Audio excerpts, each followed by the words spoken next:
नाज़रीन, हुकूमत को बड़ी कामयाबी मिल गई है। तरीके इंसाफ को पसपाई का सामना करना पड़ा है क्योंकि हुकूमत ने 26वीं आईनी तरमीम को दो तिहाई अक्सरियत के साथ सेनेट से मंजूर करवा लिया है। और ये जो मंजूर करवाई गई है सेनेट से 26वीं आईनी तरमीम, इससे ये साबित हो गया कि हुकूमत के पाँव मजीद मजबूत हो गए, जबकि तरीके इंसाफ को बुरी तरह पसपाई का सामना करना पड़ रहा है। और अगर आपको बताएं कि ये आईनी जो तरमीम है इसके अंदर कौन सी अहम शिकें हैं जिनके अंदर तरमीम की गई, और अब तरमीम के बाद कौन कौन सी अहम चीजें जो हमारे सामने आएंगी, इसके ऊपर बात करेंगे। लेकिन उससे पहले आपको बताएं कि सेनेट से दो तिहाई अक्सरियत जो वो गवर्नमेंट ने हासिल कर ली है।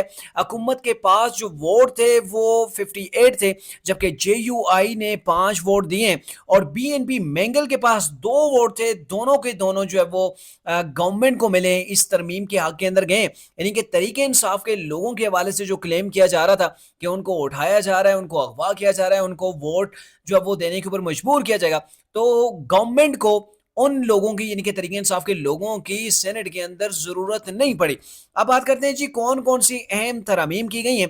तो सबसे पहले तो मैं आपको बताऊं कि आईनी अदालत जो बनाने गवर्नमेंट जा रही थी, अब आईनी अदालत तो नहीं बनेगी लेकिन आईनी बेंच जो है वो बन गया है। चीफ जस्टिस की तकर्री के हवाले से अहम चीजें सामने आई हैं। अब चीफ जस्टिस ऑफ पाकिस्तान जो भी बनेगा उसकी तकर्री 12 रुकनी कमेटी करेगी। चीफ जस्टिस की जो मुद्दत मुलाजमत है वो 3 साल रहेगी, और चीफ जस्टिस की तकर्री का जो तरीकाकार है वो 3 जजेस की समरी जाएगी।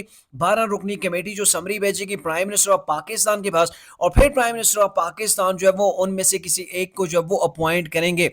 अब चीफ जस्टिस की जो उम्र की हद है वो 65 ईयर यानी कि 65 साल जो है वो कर दी गई है। और सबसे अहम चीज जिसके अंदर मैं कौम को मुबारकबाद भी पेश करना चाहूँगा वो ये है कि JUI यानी कि मौलाना फजल रहमान साहब ने एक शिक डाली थी इस आइनी तरमीम के अंदर, और वो शिक कसरत राय से मंजूर हुई। और वो शिक ये थी कि सूद का मुल्क से यानी कि पाकिस्तान से सूद का मुकम्मल जो है वो खात्मा किया जाए, जिसको कसरत राय से मंजूर किया गया। लेकिन तरीके इंसाफ ने इस बिल की भी जो है वो मुखालफत की है, इस आइनी तरमीम की तरीके इंसाफ ने जो मुखालफत की है। और ये सबसे अहम समझे जाने वाली जो है वो अहम जो है वो तरमीम थी कि जो कि पाकिस्तान से सूदी निज़ाम के खात्मे के लिए जो है वो बड़ी अहम है। और कौम को खुशखबरी ये भी सुना दी गई कि 1 जनवरी 2028 से सूदी निज़ाम का पाकिस्तान के अंदर में से जो है वो खात्मा हो जाएगा। अल्लाह खैर करे। सबसे अहम चीज़ हो गई है, पूरी दुनिया ये कह रही थी, बल्कि पूरा पाकिस्तान ये कह रहा था कि सूदी सिस्टम की वजह से पाकिस्तान की मैशत ग्रो नहीं कर रही। पाकिस्तान चूंकि ज़ाहिर है सूदी निज़ाम ऐसा है गोया कि आप अल्लाह के साथ और अल्लाह के रसूल के साथ जंग करें, तो सूदी निज़ाम के खात्मे के वाले से जो आइनी तरमीम लाई गई है तो ये JUI की जानब से लाई गई है, जिसको मेरे ख्याल में पूरा पाकिस्तान सपोर्ट करता है, स्वाय तरीके इंसाफ के जो सेनेटर्स हैं, तरीके इंसाफ के जो पार्लियामेंटेरियंस हैं, उनके अलावा तमाम पाकिस्तान जो वो इसको सपोर्ट करता है। अब आपको बताएं कि आईनी बेंच जो बनेगा, चूंकि आईनी अदालत तो नहीं बनी, आईनी बेंच बनेगा, तो आईनी बेंच 5 जजेस के ऊपर मुश्तमिल होगा। बेंच की तश्कील जुडिशल कमीशन करेगा, और जुडिशल कमीशन के अरकान की तादाद 9 होगी, जिसमें से 4 जो है वो सीनियर जजेस होंगे और 4 पार्लियामेंट्री जो है वो अरकान होंगे, जिनमें से एक जो है वो गैर मुस्लिम भी होगा।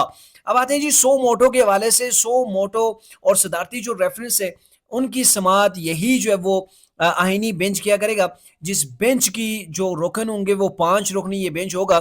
और आईनी बेंच की जो 3 सीनियर जजेस हैं वो इस आईनी बेंच को जो है वो बनाया करेंगे, और आईनी बेंच का सीनियर जज जो है वो प्रेजाइडिंग अफीसर कहलाएगा।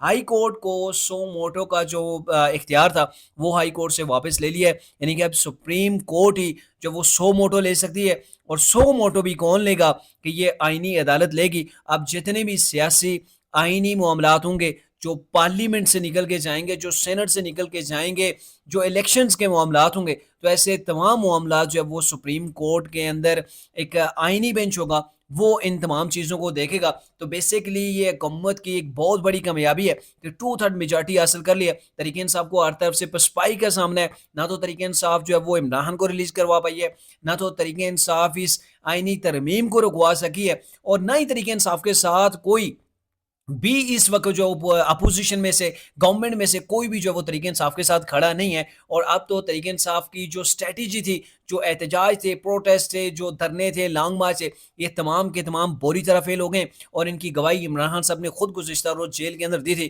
کہ آپ لوگ میرے لیے کچھ نہیں کر پا رہے، آپ لوگ ناکام ہیں، آپ مجھے فائدہ دلانے کے اندر جو وہ ناکام ہے، آپ مجھے ریلیز نہیں کروا سکے۔ تو کہنے کا مطلب یہ ہے کہ تحریک انصاف نے جو کچھ بویا تھا اب وہ تحریک انصاف کاٹ رہی ہے، اور تحریک انصاف کا ساتھ دینے کے لیے اب تحریک انصاف کے جو ورکرز ہیں، تحریک انصاف کی جو قیادت ہے وہ بھی نہیں ہے۔ تاکہ میں آپ کو بتاؤں کہ یہ جو آئینی ترمیم ہوئی ہے، تحریک انصاف کی جو لیڈرشپ تھی وہ بھی اس کے اندر شامل تھی، ان کے بھی جو ہے وہ رائے اس کے اندر شامل تھی، لیکن مجبوری یہ تھی کہ عمران خان صاحب نے ان کو روکا تھا کہ اس آئینی ترمیم کے اندر آپ نے حصہ نہیں بننا، آپ نے اس کا بائی کاٹ کرنا ہے۔ اگر عمران خان صاحب ان کو نہیں روکتے تو تحریک انصاف اس جو ہے وہ آئینی معاملے کے اندر جو ہے وہ شامل ہوتی۔